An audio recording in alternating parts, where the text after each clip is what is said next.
Kalisa kan bayi pandemi kita bilang, soalnya kan lahir nggak lama terus pandemi. Jadi memang kayak di rumah aja, terus juga kurang explore dan lain sebagainya. Kita di sana alhamdulillah explore banget, jalan-jalan. Kemana lagi sih? Ke taman aja udah seneng banget dan negor banyak orang lagi. Dan bisa lepas masker sih, maksudnya mungkin takutnya dia selama ini kan bingung kan, kenapa saya dari kecil kalau keluar rumah selalu pakai masker gitu. Makanya kemarin kebetulan Habib juga lagi ada urusan di Dubai, terus mikir kenapa kita nggak sekalian aja nih gitu kan, jadi nggak terlampau jauh. Makanya sekalian langsung ke New York juga jalan-jalan. Alhamdulillah, maksudnya banyak perkembangan. Yang tadinya pergi ngomongnya masih belum lancar, pulang 1 bulan udah lancar. Cuma 1 bulan. 1 bulan. Ya, jadi artinya kurang ya. Nggak bersyukur. Matanya kelipan.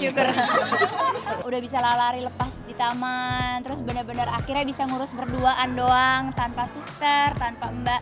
Alhamdulillah sih nikmat. Gak jadi honeymoon keduanya boro-boro. Karena kan Kalisa kita urus 24 jam. Maunya tidurnya di tengah terus ya, jadi tadinya maunya pulang memang bawa anak lagi maunya ikhtiarnya, tapi kan belum. Banyak juga kan yang akhirnya menjadi pertanyaan juga, kok kakak-kakaknya nggak diajak gitu. Jadi kalau Ipeh kan memang di Yaman, nggak mungkin diajak karena nggak mungkin dapat izin untuk libur. Kalau kakak-kakaknya nggak diajak karena perbedaan waktunya 12 jam dan bahkan bisa sampai 15 jam. Jadi kalau misalkan di sini pagi, di sananya malam. Iya, jadi nggak mungkin kakaknya sekolah dari jam 7 malam sampai jam 3 pagi. Otomatis ketika besok paginya kita mau jalan-jalan kan pasti mereka ngantuk gitu. Jadi timingnya nggak tepat. Pertanyaannya kenapa sih nggak nunggu liburan? Iya. Akhir tahun gitu ya. Karena kebetulan juga ada urusan juga di sana dan nggak bisa ditinggalin. Dan itu udah planning yang lama gitu. Untungnya kan yang penting suami ridho, mertua aman, anak-anak ikhlas, ya udah. Nggak apa-apa sih sebetulnya itu netizen juga ngedoain biar nanti bulan Januari atau Februari berangkat lagi. Itu sebetulnya, insya Allah. Planning belum ada, tapi niat ada. Tapi sebetulnya kalau ditanya pengennya kemana sih, jujur di hati itu pengennya umroh. Hati pengen umroh karena di bawah 12 tahun kalau nggak salah nggak boleh ya. Jadi itu yang jadi bimbang. Kalau tahun baru kan ada larangan untuk keluar negeri nih. Ya nantilah akhir Januari insya Allah. Sebenarnya berkesan semua karena kan ya dari di Dubai-nya gitu ya, semuanya pasti berkesan. Tapi yang paling bikin kita happy banget tuh di New York karena ada taman yang luar biasa buat anak-anak. Tamannya itu yang perosotannya nggak karatan gitu kan, yang kita temuin di Indonesia kan kalau taman buatan maksudnya emang dibuat gratis gitu ya. Biasanya kita lihat karatan lah yang maksudnya nggak kids friendly. Terus juga menurut aku tuh Indonesia tuh kaya, Indonesia tuh pasti punya budget dan anggaran juga. Jadi kayak sebagai netizen boleh dong minta pendapat untuk kayak mudah-mudahan nih Indonesia wali kotanya atau pejabat-pejabat daerahnya bisa bikin taman yang super nyaman itu juga di Indonesia, karena sebenarnya ya asal masyarakatnya juga bisa menjaga gitu. Itu sih harapannya, karena kayak waktu pandemi kan semua yang berbayar dan indoor kan tutup kan gitu, dan sedangkan outdoor kan kita emang belum ada gitu. Makanya kayak itu aja sih sebenarnya. Jadi kayak banyak harapan untuk Indonesia lebih maju lagi. Jadi setiap kali ketemu sama pejabat-pejabat daerah, aku selalu kayak bikin dong kayak gini, bikin dong kayak gini gitu. Berarti kamu tempat yang paling berkesan itu di mana? Taman. Mana? Kalau aku enggak. Di mana? Di Top Thai, tempat restoran halal. Makanan doang habis lah. Iya. Gara-gara nemu satu halal enak cocok, tiap hari makan di situ pagi sore. Mau dong, kan 11 target ya. Saya masih rencana 11. Masih planningnya masih jadi. Masih, kan kita hanya bisa berplanning aja, kan Allah yang berkehendak. Ya kalau umroh nyampe ya. Kemarin berkurang deh, 7 aja deh. Habib kali. Mau. Seru aja, maksudnya kayak rumah kan sepi gitu kan, kayak pandemi kemarin alhamdulillah aku punya anak banyak, jadinya aku nggak ngerasa pandemi.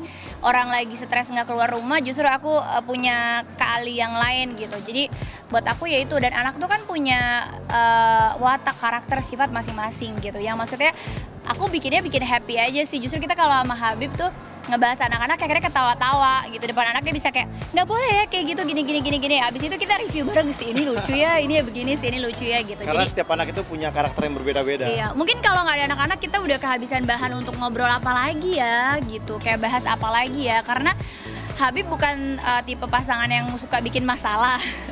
Jadinya aku nggak ada berarti alasan. Kamu cari orang yang bikin masalah dong? Untuk anak-anak bikin masalah. Jadinya itu bisa jadi kayak, Kalau anak-anak sebetulnya bukan bikin masalah, bikin ulah. tapi ulahnya tuh justru bikin keberkahan. Maksudnya jadi kita orang tua jadi ya itu ada bahan obrolan baru, ada pembelajaran baru gitu. Jadi kalau aku pribadi kenapa mau banyak anak, karena bener sih anak itu bawa berkah dengan cara yang masing-masing gitu. Dan aku nggak pernah nilai si anak ini bandel, si anak ini nggak lebih kurang daripada anak yang ini. Menurut aku nggak, karena setiap anak itu punya keistimewaan masing-masing. Dan itu juga adalah salah satu doanya Rasulullah SAW kepada Anas bin Malik. Ya wahai Anas bin Malik, didoakan oleh Rasulullah tuh. Doanya betul-betul menarik. Jadi Anas bin Malik itu adalah manusia yang didoakan oleh Rasulullah, panjang umurnya, banyak anaknya. Masya Allah, amin. Dan terbukti Anas bin Malik adalah sahabat Rasulullah yang terakhir. Jadi karena panjang umurnya, tapi anaknya banyak. Gak apa-apa ya. Anaknya banyak gak? Insya Allah kalau umurnya panjang 11. Kalau yang mau 12 ya Allah berkehendak udah. Justru Habibnya yang gak berani. Gak, istirahat dulu. Antara gak berani apa gak kuat? Istirahat dulu.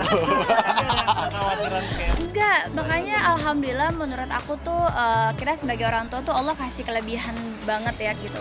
Nggak ada yang namanya orang tua pilih kasih. Cuman orang tua tuh tahu mana porsi buat anaknya. Kenapa yang ini lebih disayang? Mungkin memang dia butuh perhatian khusus gitu. Jadi buat aku pribadi, kita sebagai orang tua tuh udah dikasih kelebihan untuk memahami anak-anak kita. Jadi ya buat aku sih gak takut deket-deketan nanti nggak disayang, manalah ada gitu. Semua anak kita sayang, jangan kan anak sendiri, anak kucing aja kita sayang gitu. Jadi buat aku pribadi yakin aja kalau udah siap, udah dewasa, udah insya Allah punya ilmunya sedikit-sedikit nambah terus. Insya Allah nggak seberat apa yang dibayangin, kecuali kalau nongkrongnya sama ibu-ibu yang belum bersyukur gitu ya, justru ngeluh, aduh anak tuh keperluan ini. Justru setiap kali keperluan anak pasti di situ ada rezeki dari Allah. Percayanya aku itu sih. Jadi makin banyak anak, makin percaya berkah, aja. banyak rezeki. Iya. Kan udah 3 tahun menikah nih, ngelihat perjalanan udah 3 tahun seperti apa? 3 tahun, lebih kali ya. Ketahuannya 3 tahun. Indah aja sih, kenapa nggak dari dulu? Ya kalau dari dulu mungkin nggak dapat Habib ya. Karena kan Habib belum single. Bersyukur aja, nikmat, masya Allah. Ternyata menikah itu tidak semenyeramkan apa yang orang-orang bilang. Yang paling penting yaitu tadi ada faktor kepercayaan satu sama lain. Ada faktor kayak Habib selalu menanamkan keterbukaan. Kayak Habib kalau pergi kemanapun udah sadar nih bininya curigaan nih. Baru nyampe depan pagar belum pergi udah share live vlog. Terus sampai tempat, nggak harus sih sebenarnya, cuman karena istrinya curigaan ya Habib melakukan itu buat kenyamanan. Terus Kayaknya napasnya beban tuh dia. beban nggak? Sebetulnya bukan beban, permasalahan. Keberatan dong. Tapi ya itu tadi kan buat aku itu apresiasi yang besar buat aku. Mungkin kan nggak semua laki-laki nyaman seperti itu. Betul. Kenapa Ya. kalimatnya permasalahan? Karena kalau misalnya nggak dikirim lokasinya, masalah. Iya. Kalau dikirim masalah, nggak dikirim ya masalah. Oh salah. Dan Habib pun tipenya suami yang nggak takut untuk kalau mau ikut ayo, kalau mau telepon anytime gitu. Jadi keterbukaan komunikasi. Karena percuma dimanapun berada juga, itu pasti ditekin juga saya. Ya kan? Misalkan ada acara ditekin, ada Enggak acara juga, kalau tempat rame perginya kalau tempat sepi. ya ada yang tag juga kayaknya. Nggak, ya pada intinya itu sih. Jadi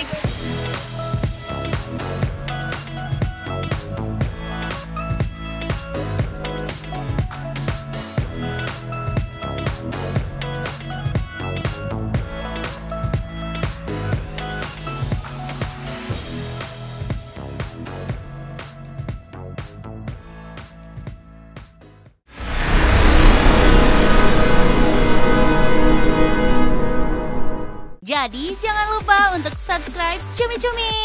Ditekan ya tombol lonceng merahnya.